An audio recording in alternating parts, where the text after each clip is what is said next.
Սասունցի Դավիթը Առույց մհերը զարմանց դուցազուն 40 տարի իշխում էր Սասուն, իշխում էր ահեղը ու նրա օրով հավ քնել չէր անցնում Սասնա սարերում, Սասնա սարերից շատ ու շատ հեռու թնդրում էր նրա հռչակ ահարկու, խոսվում էր փառքը արքան անվերև հազար բերան, մի առույց մհեր,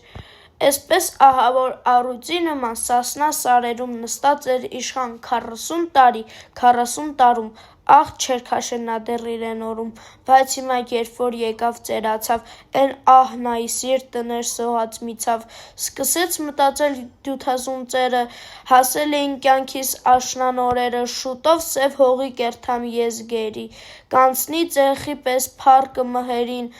կանցնի և անուն և սարսափ և ահ իմ անտեր ու որբ աշխարհքի վրա, ոտի կկանգնեն հազար, քաջ ու դև, մի ժառանգություն չունեմ մի անցման հետև, մի թուր կապի Սասուն պահպանի